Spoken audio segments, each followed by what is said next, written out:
A Batalha do Caçador e o Lobisomem do Sertão do Ceará. Eu voltei, e o cheiro da terra rachada pelo sol não conseguiu mascarar o fedor da morte que impregnava cada palmo desse sertão. Foi aqui, debaixo desse céu de lua cruel, que meu pai foi estraçalhado. Faz 15 anos, mas o grito dele ainda ecoa nos meus pesadelos e a sede de vingança nunca secou. Passei a vida inteira estudando, caçando, preparando cada bala de prata que agora carrego. Dizem que a gente não deve mexer com certas coisas, que lobisomem é castigo de Deus e não briga de homem. Mas quando a besta tira teu sangue, vira uma questão pessoal. Voltei para o Ceará sabendo que eu podia não sair daqui vivo. Mas se eu morresse, morreria sabendo que a desgraça que levou meu velho não andaria mais por aí, transformando a vida dos outros em miséria. O medo? Ele tá aqui. Arrepia a nuca quando o vento traz aquele uivo seco, longe, que parece rasgar o ar. Mas eu aprendi a usar o medo como combustível. Nessa vida, a gente ou vira presa ou vira o caçador. E eu não voltei para ser almoço de bicho. Eu sou filho dessa terra, conheço cada sombra, cada pedra que pode servir de esconderijo. O lobisomem do sertão, o terror que os velhos contam só em cochichos, hoje vai me encarar de frente. Eu não sou um moleque assustado, sou a única coisa entre ele e o próximo inocente. A gente sabe que essas feras não são só lendas de fogueira, são reais, pesadas e exigem um preço alto. O preço do meu pai já foi pago. Agora é a hora da cobrança. O sol se pôs há pouco e a lua, essa maldita cúmplice de prata, já começa a subir, cheia e fria. É a hora dele, e é a minha hora também. A arma tá fria na mão, a respiração tá controlada. Se vocês pudessem sentir o silêncio pesado que desce sobre a caatinga antes da caçada, é de arrepiar. Eu tô pronto pra guerra. Mas me diz uma coisa, na sua região, qual é a criatura que mais apavora? Você teria coragem de enfrentar algo assim por vingança? Deixa nos comentários se você acredita nessas histórias ou se é só folclore. Eu garanto, o que eu vou enfrentar essa noite é muito real. O jogo começou. Eu cheguei à velha fazenda do meu pai antes do meio-dia, o sol moendo a cabeça, mas o interior da casa, abandonada, era frio como um túmulo. O ar parado carregava o pó de anos e um cheiro fraco, mas inconfundível, de pelo molhado e podridão. Era o cheiro dele, a criatura. Eu sabia que ele continuava por perto, usando o lugar como um marco de seu domínio. Minha primeira tarefa era a preparação meticulosa e silenciosa, como me ensinou o velho ferreiro que me treinou em segredo. Eu não podia usar a casa. Seria uma ratoeira. A besta conhecia cada tábua rangente. Eu me movi para o açude seco, 3 quilômetros mata adentro, onde a água nunca mais chegou. Ali, no leito de lama rachada, eu tinha visão e pouca cobertura, mas a visibilidade seria minha maior arma contra a velocidade dele. Gastei as horas finais da tarde construindo uma pequena barricada improvisada com galhos, espinhosos da jurema e pedras soltas, mais para quebrar a linha de ataque dele do que para me proteger. O ponto crucial não era a defesa, mas o isco. Eu havia trazido um pedaço grande de carne de bode, fresca, sangrando. O lobisomem do sertão é esperto, mas a fome e o instinto animal são mais fortes que qualquer prudência. Enquanto amarrava a carne em uma árvore caída, notei algo que me fez gelar o sangue, e não era só o vento noturno começando a soprar. Não eram só rastros de patas gigantes. Havia algo mais sutil. Perto do que pareciam ser marcas de garras rasgando a terra, encontrei pequenos montes de pedra, empilhados de forma estranhamente organizada. 3 pilhas, formando um triângulo. Aquilo não era obra do acaso, nem de um animal irracional. O lobisomem de folclore é uma fera cega pela lua. Este era diferente. Ele marcava território de uma forma que demonstrava inteligência, quase um aviso.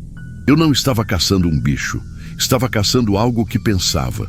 A escuridão, Desceu de repente, sem aviso, como um pano preto jogado sobre a paisagem. O silêncio era opressor.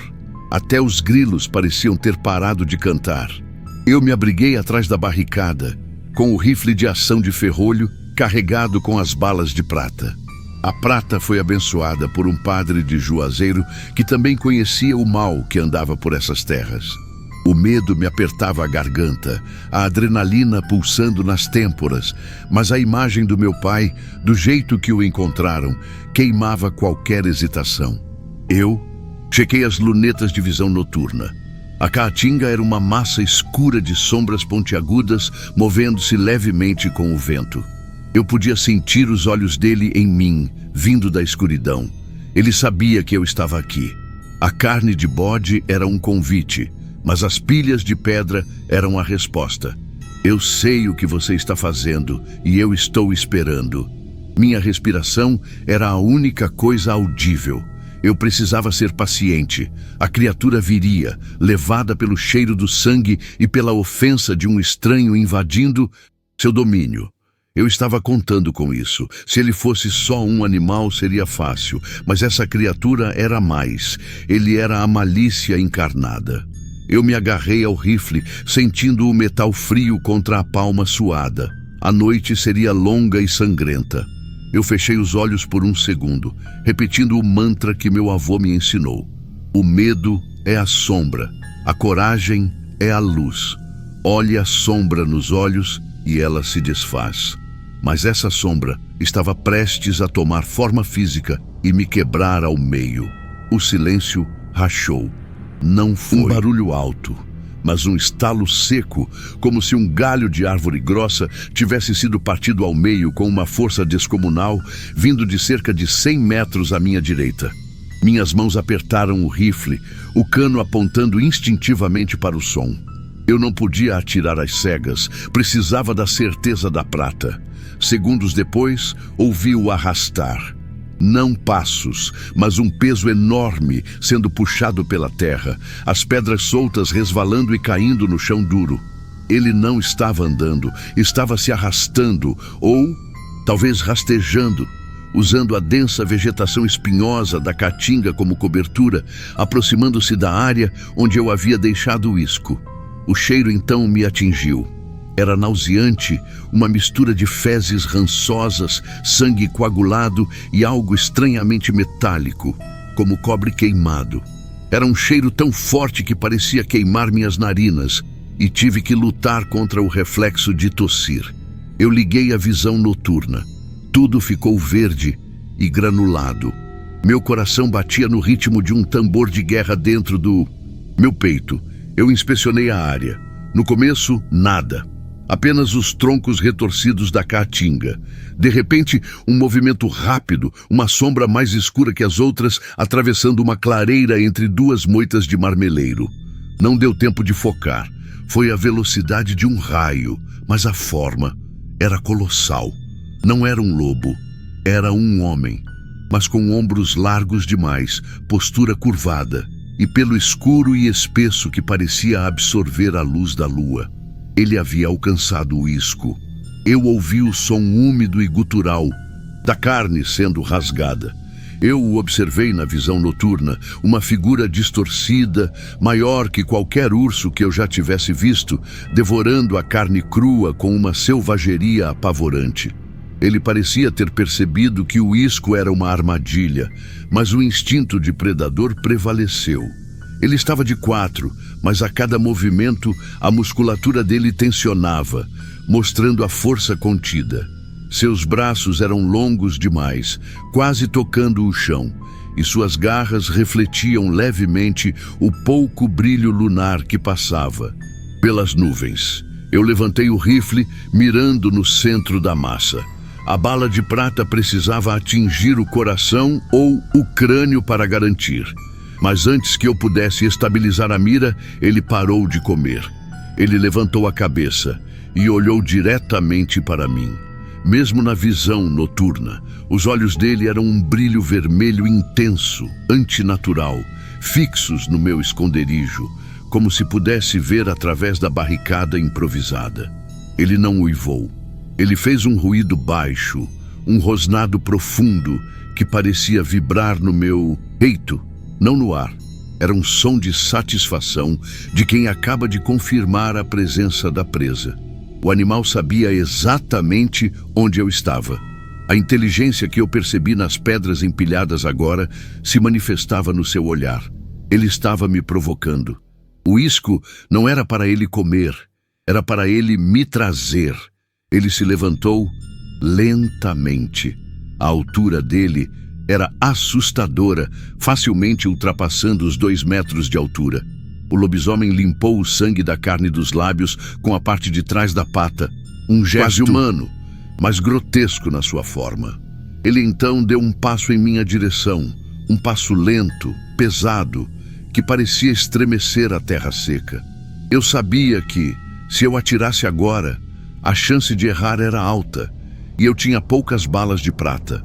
Eu tinha que esperar que ele viesse mais perto, que ele entrasse no perímetro onde o tiro seria fatal. Mas ele não correu. Ele parou, a uns 50 metros, e começou a farejar o ar, o focinho se contorcendo. Ele estava estudando o vento, calculando a melhor rota de ataque. Eu prendi a respiração. A caçada tinha virado um duelo de paciência. Ele não veio direto. O lobisomem desapareceu na caatinga novamente, usando a densidade das árvores espinhosas para se mover em um semicírculo tático, contornando minha barricada. Eu o ouvia ocasionalmente, quebrando galhos secos, mas os sons vinham de pontos diferentes, projetando a ilusão de que ele estava em vários lugares ao mesmo tempo. Era uma tática de caça apurada. Eu desmontei rapidamente o rifle e me movi. A grota seca era o único lugar que me daria uma vantagem de elevação. Corri agachado, sentindo os espinhos arranharem minhas roupas, ignorando a dor, focado apenas no som da fera. Eu precisava chegar ao topo antes que ele fechasse o cerco. Cheguei à beira da grota, uma fenda de 4 metros de profundidade, e me posicionei atrás de uma grande pedra de quartzito. Eu podia ver na visão noturna o rastro de sua passagem, arbustos amassados e terra solta. Ele estava vindo pela base da grota, usando o paredão para se proteger dos meus disparos e planejar um ataque vertical. Eu respirei fundo e me preparei. Quando o primeiro rugido veio, senti a onda sonora percorrer todo o meu corpo. Não era um uivo, era um som de pura raiva e frustração, porque eu havia escapado do seu cerco inicial. O rugido foi seguido por um som ainda mais aterrador, o de suas garras raspando o quartzito enquanto ele subia a parede da grota com uma agilidade impossível para seu tamanho. Ele estava vindo por cima. Não daria tempo de mirar no coração. Eu o ouviria antes de vê-lo. Quando o corpo escuro e colossal surgiu sobre a borda da grota, eu não hesitei. Disparei 3 tiros rápidos, visando o centro da massa. Bang! Bang! Bang! O recuo do rifle me machucou o ombro, mas o som dos projéteis de prata atingindo o alvo foi gratificante.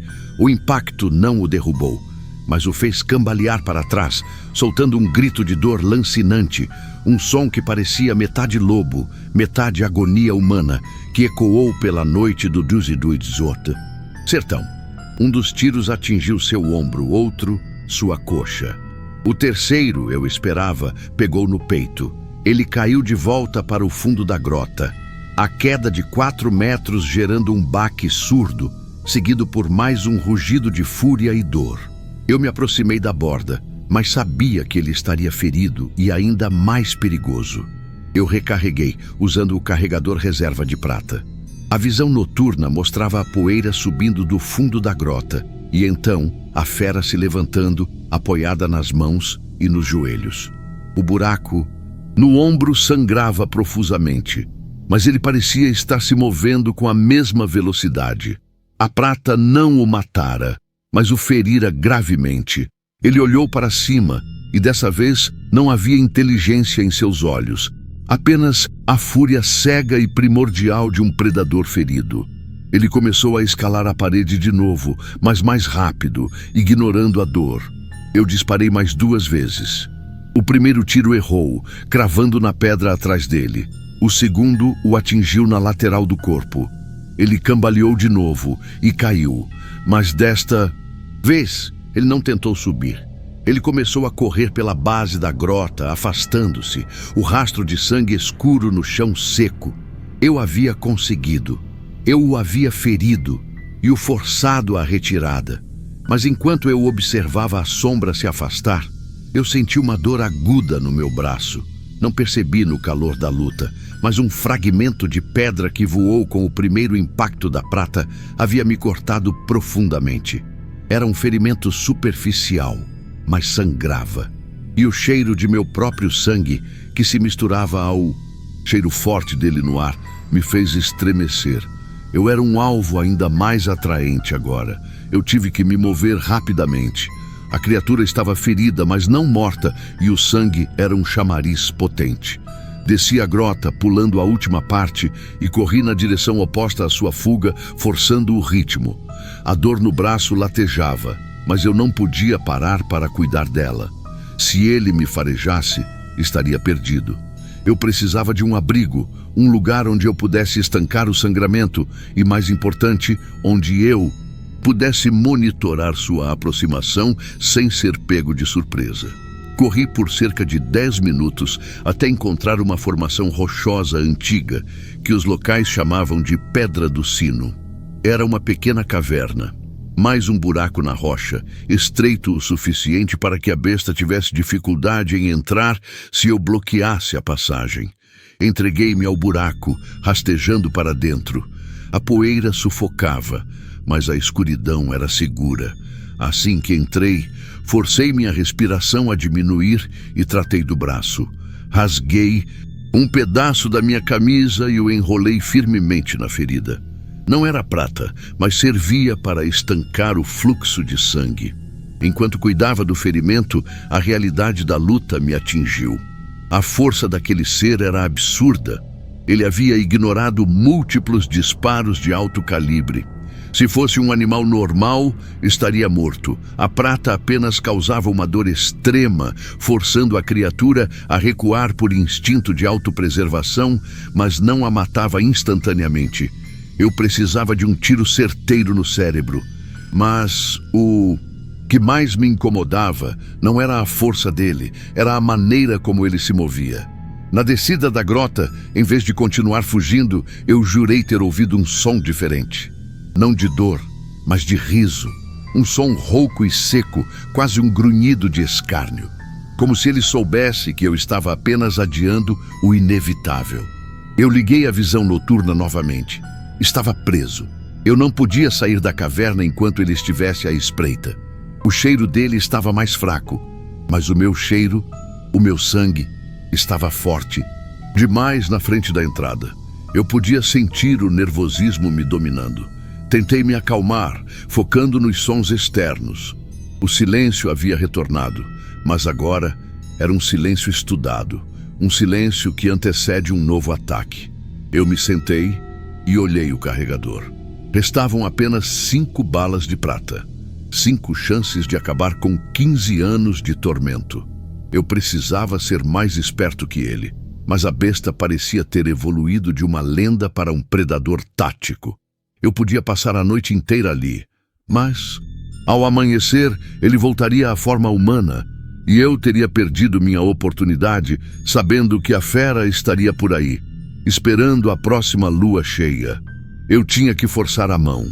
Eu peguei a última bala que não estava no rifle, a que meu pai tinha me dado, a bala de prata fundida com uma cruz de metal antiga, a que ele sempre dizia ser a única capaz de matar o mal. Eu a coloquei na palma da minha mão. Ela parecia fria e pesada. Eu sabia que para usá-la, eu teria que estar cara a cara com a criatura. Eu me arrastei para a entrada da caverna, bloqueando a maior parte do espaço com meu corpo e o rifle. A lua estava no ponto mais alto, injetando ainda mais poder na criatura lá fora.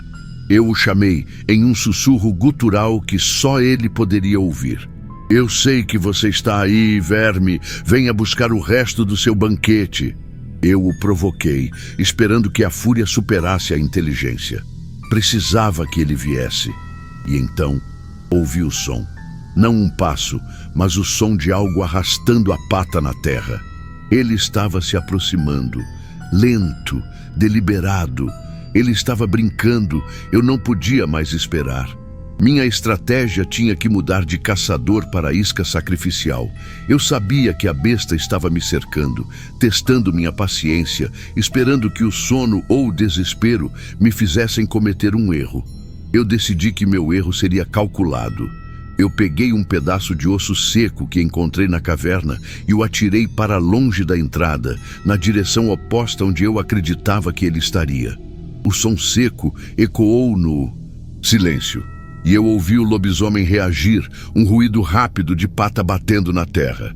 A distração funcionou por um segundo. Eu usei esse momento para rastejar para fora da caverna, levando apenas o rifle e a bala de prata especial guardada no bolso. Meu braço doía intensamente, mas a adrenalina abafava a dor. Corri em direção a um velho chiqueiro abandonado, uma estrutura de pedra parcialmente desmoronada a uns 200 metros. Ali, eu poderia criar uma armadilha de finalização. O cheiro dele estava fresco de novo. Ele havia me farejado e agora estava vindo com velocidade renovada. Eu ouvi o uivo, dessa vez, um grito de triunfo, sabendo que eu havia saído da segurança. Cheguei ao chiqueiro e usei pedaços de madeira e telhas quebradas para criar um obstáculo na entrada. Não para impedir a entrada dele, mas para forçá-lo a entrar agachado, diminuindo a velocidade e expondo o pescoço. Eu me posicionei atrás da parede mais grossa, mirando a entrada. Eu estava contando com a arrogância dele. Ele estava ferido, mas confiava na sua força bruta para me subjugar. O lobisomem parou do lado de fora do chiqueiro. Eu podia ouvir sua respiração pesada, ofegante, o ruído das garras raspando as pedras. Ele estava estudando a entrada, sentindo a armadilha. Ele não era estúpido, ele não entraria de cabeça. Eu tive que usar o último recurso de provocação. Eu peguei um pedaço de metal enferrujado e o raspei contra a pedra, um som agudo e irritante. E sussurrei alto o suficiente para que ele ouvisse. Você não vai me pegar aqui, assassino. Você é um covarde, uma sombra que só mata velhos indefesos. Funcionou. A fúria dele superou a cautela. Eu ouvi o som de um corpo maciço colidindo com o obstáculo. As madeiras estalaram, as pedras rolaram. Ele estava lutando para entrar. Eu esperei o momento exato em que ele estaria exposto e vulnerável. O primeiro membro a surgir foi uma pata gigantesca, coberta de pelo negro, seguida pela cabeça. Ele estava agachado, o pescoço estendido, os olhos vermelhos fixos em mim. Ele soltou um rugido estrondoso enquanto se espremia pela abertura. Naquele instante, troquei o carregador do rifle. Retirei as balas comuns de prata e inseri apenas a bala especial, a do meu pai, a que tinha a cruz de metal fundida. Eu sabia que só tinha um tiro. Eu não podia errar. O tempo parecia ter congelado. Eu olhei diretamente para os olhos vermelhos dele, vendo a maldade primitiva e a inteligência maligna. Ele se lançou. Eu puxei o gatilho. O barulho foi ensurdecedor no espaço confinado do chiqueiro. O impacto da bala especial foi diferente. Não foi apenas o som do disparo e do metal atingindo carne e osso, mas um grito que não era de dor física, mas de agonia espiritual. O lobisomem parou no meio do ataque, o corpo sacudido por espasmos violentos. Ele caiu de lado, atingido na base do crânio, perto do pescoço. A bala de prata com o artefato sagrado havia cumprido sua promessa. O corpo colossal se debatia no chão de terra batida, as garras, cavando sulcos profundos. O cheiro de podridão e cobre queimado intensificou-se e uma fumaça leve e fétida começou a subir do ferimento. Eu mantive o rifle apontado, pronto para descarregar o resto do pente se ele tentasse se levantar. Mas ele não se levantou. Os espasmos diminuíram, os rugidos se tornaram gorgolejos e, finalmente, o silêncio. A fera estava morta. O alívio que me atingiu foi tão potente que minhas pernas fraquejaram. 15 anos de espera, de treinamento, de pesadelos, tudo culminou naquele momento brutal e fedorento. Eu tinha conseguido. Eu havia vingado meu pai e livrado o sertão daquela maldição. Eu esperei mais 5 minutos, garantindo que não havia movimento. A criatura jazia imóvel, uma montanha de pelo e músculo que lentamente parecia começar a murchar, o processo de reversão já se iniciando. A visão noturna capturava a cena macabra. O corpo grotesco do lobisomem, metade homem, metade fera, deitado em uma poça de sangue escuro e espesso. Eu me aproximei, passando pelas ruínas da porta. Minha mão tremia. Eu toquei o pelo áspero da criatura com a ponta do rifle. Não havia mais calor, apenas o peso inerte da morte. Eu me ajoelhei ao lado da besta, sentindo o pulso da adrenalina começar a ceder, dando lugar à exaustão e à dor da minha ferida. O rosto da criatura, mesmo em transição, era irreconhecível, distorcido pela agonia final e pela natureza da sua transformação. Olhei para o céu, a lua cheia, fria e indiferente, ainda pairando. A lua não tinha mais poder sobre aquela coisa. Eu comecei a procurar pelo ferimento fatal, querendo garantir que o artefato tivesse feito seu trabalho. Limpei o sangue ao redor do pescoço e encontrei o buraco de entrada da bala. O ferimento era profundo e estava fumegando. A prata abençoada havia parado o ciclo de regeneração. Era um alívio puro, avassalador. Mas, enquanto eu me preparava para me afastar e finalmente respirar, meus olhos captaram um detalhe na mão da criatura. A pata, que estava mais próxima de mim. Os dedos, longos e garras enormes, estavam semicerrados. Eu usei a bota para forçar a pata a abrir. E o que encontrei na palma da mão da fera não era sujeira, nem resto de carne, nem fragmentos da casa. Era um pequeno pedaço de tecido branco, limpo, dobrado perfeitamente. Um tecido que não pertencia ao sertão, nem à roupa rasgada que o lobisomem usava no momento da transformação. Era um pedaço de pano de um lenço de linho caro. E no centro do pano, bordada em linha dourada, havia uma inicial, A. O meu coração gelou. Minha vingança havia sido concluída, mas agora o medo voltava. A criatura não era apenas um monstro, era a ferramenta de alguém. Alguém com nome, com inicial. O lobisomem era a presa, mas o caçador real ainda estava solto e ele havia me mandado uma mensagem. Eu me afastei do corpo da criatura cambaleando, o lenço com a inicial A queimando na minha mão. A exaustão deu lugar a uma nova onda de pânico, fria e calculista. Minha visão de vingança imediata havia obscurecido o quadro maior. O lobisomem, a fera que matou meu pai, não era o topo da cadeia alimentar. Era o capanga. O animal estava carregando uma prova, uma assinatura, o que significava que alguém, um humano, estava por trás da maldição, usando a transformação para cometer assassinatos e cobrir seus rastros. Eu me movi para fora do chiqueiro, voltando a ser um caçador, mas agora caçando uma ameaça muito mais perigosa, a humana. Limpei o rifle, mantendo a última bala, de prata, agora vazia, mas ainda valiosa como prova, e carreguei munição comum, pois o próximo alvo não era uma fera, mas um homem ou mulher de carne e osso. Olhei ao redor, usando a visão noturna para vasculhar a periferia do açude seco e da grota. As pilhas de pedra que vi no início da noite, o aviso, eram a marca desse A. Eu precisava sair daqui antes que ele voltasse para buscar o corpo, ou pior, viesse me silenciar. Eu comecei a seguir o rastro do lobisomem, não o de sua fuga ferida, mas o rastro de onde ele veio antes do ataque. Voltei à velha fazenda. A casa estava vazia e silenciosa. mas eu me dirigi à única parte da propriedade que meu pai sempre manteve trancada: o porão. O porão era onde ele guardava os segredos, os artefatos antigos e o diário de caça dos nossos antepassados. Eu arrombei a porta de madeira podre. O porão estava escuro, úmido e tinha um cheiro forte de mofo e terra. Liguei a lanterna. Em cima de uma mesa de trabalho antiga, coberta por um pano, havia um livro de couro, o diário de meu avô. Eu o abri, folheando as páginas amareladas. A escrita era miúda e frenética. Eu passei rapidamente até a seção mais recente, a parte que meu pai havia escrito antes de morrer.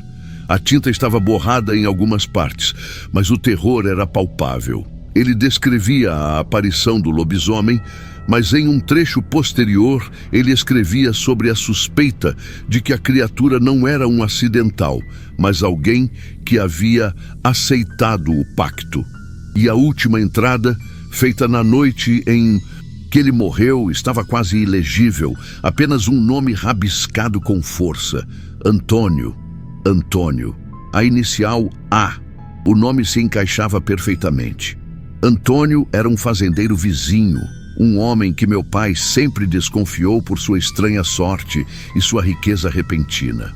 A criatura que eu havia matado era Antônio sob a maldição, ou um dos seus capangas transformados. Mas Antônio era quem controlava o terror. Ele era o verdadeiro monstro.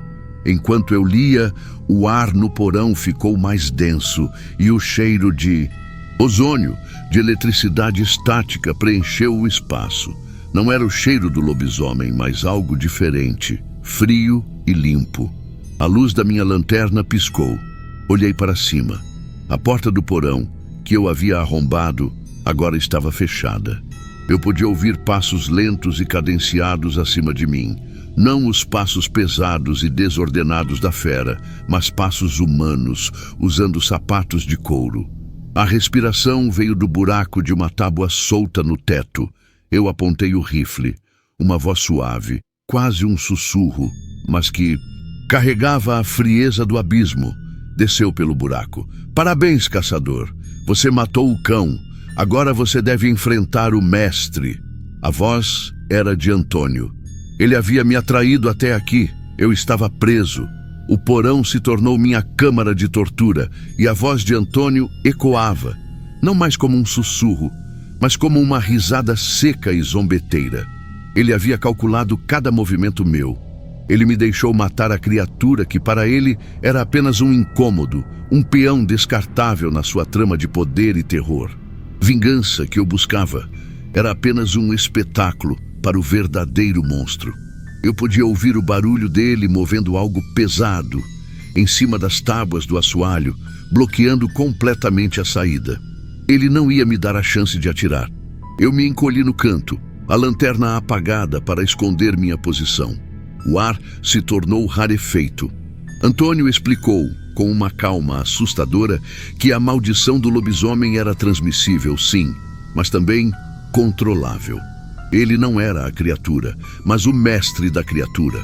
Alguém que havia feito um pacto diferente, um que lhe dava poder sobre o transformado. Meu pai havia descoberto a verdade e Antônio o usou como prova de sua autoridade, transformando um dos seus empregados na besta que o matou. A criatura que eu matei era apenas um bode expiatório. Você limpou meu rastro, garoto, ele disse, e ouvi o som metálico de algo sendo derramado no chão de madeira. Gasolina. Ele ia incendiar a casa, comigo dentro. Eu estava ofegante, o cheiro forte de combustível, entrando pelas frestas. Eu tinha que sair. Comecei a disparar contra a porta fechada, tentando explodir a tranca ou a dobradiça, mas as balas apenas se cravavam na madeira grossa. A voz de Antônio estava mais perto do buraco no teto. Adeus, caçador. O sertão não precisa de heróis, precisa de mestres. Ouvi o clique de um isqueiro. Eu não esperei pelo fogo. Corri para a parede de pedra dos fundos, a única parte da fundação que não era de madeira. Usei o rifle como marreta, quebrando o cimento e a pedra. O fogo começou no assoalho acima. Eu senti o calor e o cheiro de fumaça. Eu quebrei o suficiente para rastejar para fora caindo na terra seca. A casa estava em chamas.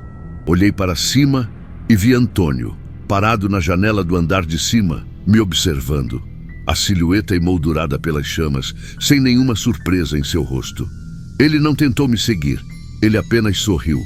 Um sorriso que prometia um terror sem fim. Eu corri para a escuridão, meu braço sangrando novamente, a bala de prata vazia na mão e a inicial A gravada na minha mente. A vingança havia custado tudo, e eu havia matado apenas a sombra do monstro. O verdadeiro horror do sertão, o homem que comandava a maldição, ainda estava lá fora, e ele sabia meu nome. Eu havia escapado do fogo, mas não da caçada. A caçada só tinha acabado de começar. Eu olhei para trás, vendo a casa queimar contra o fundo da lua cheia, sabendo que eu estava sozinho e que a próxima noite de lua não seria sobre lobisomens, mas sobre um duelo de vida ou morte contra o humano mais cruel que a maldição criou. Eu sou o caçador, e agora eu sou a presa. A sensação de que o mal tinha vencido, mesmo que eu tivesse matado a besta, era sufocante. Eu me tornei um fugitivo na minha própria terra.